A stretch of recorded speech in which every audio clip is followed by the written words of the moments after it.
America और Iran में किसी भी समय जंग छिड़ सकती है। ऐसा हम अपनी तरफ से नहीं कह रहे, बल्कि ऐसे आसार दिखाई दे रहे हैं मिडिल ईस्ट में। दरअसल अभी हाल फिलहाल में ओमान की राजधानी मस्कट में अमेरिका और ईरान के जो अधिकारी थे वो बातचीत करने के लिए आए न्यूक्लियर डील पर, लेकिन बातचीत कुछ सफल हुई नहीं। उधर ईरान और अमेरिका की तरफ से कुछ ऐसी तैयारियां देखने को मिली हैं जिससे ऐसे अंदेशे लगाए जा रहे हैं कि युद्ध हो सकता है।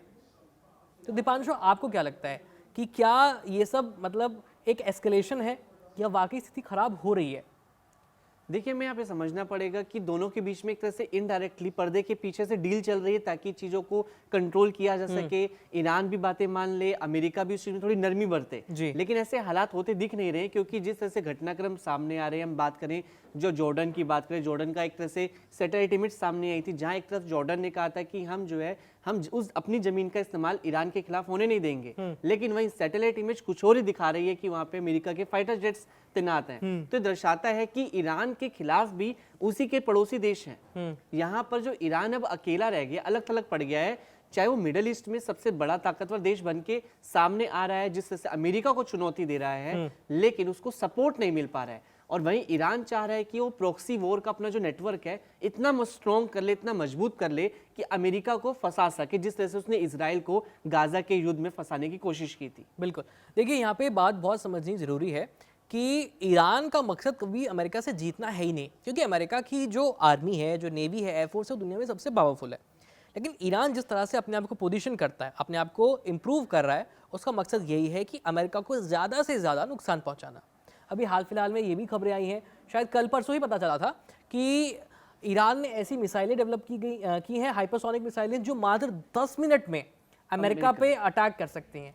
ये चीज़ आपने एकदम अच्छा पॉइंट उठाया, क्योंकि ईरान जिस तरह से अपनी टेक्निक है, आर्मी के सेक्टर में इतना इन्वेस्ट कर रहा है, वो भी घरेलू सेक्टर में, मतलब घरेलू स्तर पर इतना इन्वेस्टमेंट कर रहा है, इससे जो है बाकी जो दुनिया के देश है, खासकर अमेरिका, इजराइल जो है वो सकते में है। उनको सस्पेंस है कि इसकी जो मिसाइल्स हैं वो कहाँ तक जा सकती है। क्योंकि अगर हम बात करें ईरान और इजराइल के जो युद्ध की जो बात 12 दिनों का जो युद्ध हुआ था, उस युद्ध में भी हमने देखा था कि ऐसे ड्रोन, ऐसी मिसाइल्स जो थी वो इजराइल में घुस चुकी थी। मतलब वहां का जो आयरन डोम जो था वो उसको डिटेक्ट करने में सफल नहीं रहा था, यानी वहां तबाही मचा के आ चुके थे कई ड्रोन, वहां की जो सैटेलाइट्स कैप्चर करके आए थे इमेजेस। ये दर्शाता है कि अब ईरान ने भी अपने तरह से डोमेस्टिक स्तर पर और रशिया के सपोर्ट से, चाइना के सपोर्ट से, इनडायरेक्टली नॉर्थ कोरिया के सपोर्ट से अपनी टेक्नोलॉजी में सुधार किया है। और उसकी जो मिसाइल्स हैं, ड्रोन हैं, वो ऐसे ड्रोन है जो अब रडार में नहीं आते, जीपीएस ट्रैकिंग में नहीं आ पाते हैं, जिससे अमेरिका और इजराइल खास कर सकते में है। और उनको इस चीज का अंदेशा भी है,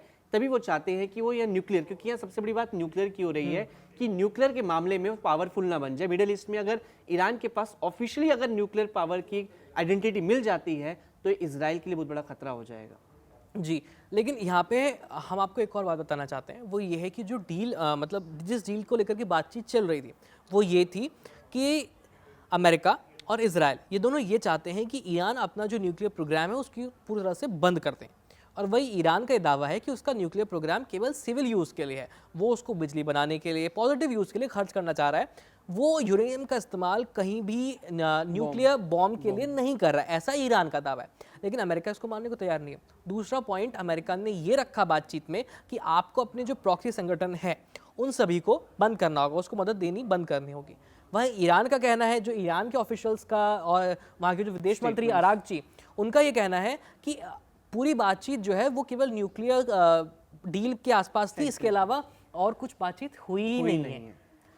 हमें यहाँ पे समझना पड़ेगा कि अमेरिका चाहता है हर मोर्चे पर उसकी ही बात मानी जाए, ये लेकिन ईरान चाह रहा है कि क्योंकि ईरान को भी पता है कि कभी भी ऐसी टेंशन वाली क्रिएट हो जाएगी तो अकेला अलग थलग पड़ जाएगा। तो यहाँ पे उसके जो प्रॉक्सी नेटवर्क्स हैं वो वहां पे उसका सपोर्ट करेंगे, वो बैकअप तैयार करेंगे। क्योंकि जब अमेरिका अगर कोई हमला करता है, क्योंकि जिस तरह से बात हो रही थी, उसने युद्धपोत जो अमेरिका ईरान के पास भेजे, घेरने की कोशिश की, तो ईरान भी जो है एकदम अपना प्लान भी तैयार रख के बैठा हुआ था। उसने अपने प्रॉक्सीज का जो नेटवर्क है वो इतना तेज कर लिया, उनको एक्टिव कर लिया, जो एक तरह से बात करते हैं सुरंगों में दबे हुए हैं चीजें, उन्होंने छुपा के अंडरग्राउंड मिसाइल सिटी बना रखी है, वो सब एक्टिव मोड पे है, ड्रोन उनके एक्टिव हैं। यानी दर्शाता है कि अमेरिका भी तैयार है तो वही ईरान भी तैयार है। ईरान किसी भी मूवमेंट को हल्के में नहीं लेना चाहता है। बिल्कुल। और इसके साथ ही आपको ये बता दें कि जैसे जैसे अमेरिका अपने आप को पोजीशन कर रहा है अरेबियन सी में या फिर पर्शियन गल्फ में, वैसे वैसे ईरान भी तैयार कर रहा है। जैसे अभी हमने देखा था हाल फिलहाल में कि अमेरिका ने यूएसएस अब्राहम लिंकन को तैनात कर दिया है, जो अमेरिका का सबसे बड़ा नेवल फ्लीट है। इसमें करीब 70 एयरक्राफ्ट कैरियर्स होते हैं। तो आप खुद सोचिए कि इतने सारे एयरक्राफ्ट कैरियर्स हैं, उसमें सबमरीन है, उसमें डिस्ट्रॉयर है, जिसमें स्टेल्थ टेक्निक वाले मिसाइल्स हैं।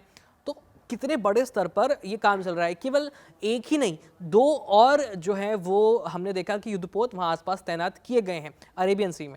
वहीं ईरान के पास दरअसल दुनिया की एक नस है, वो है हॉर्मुज़ स्ट्रेट। हॉर्मुज़ स्ट्रेट से करीब 20 से 30% दुनिया का जो कच्चा तेल है और व्यापार है वो होकर ही गुजरता है।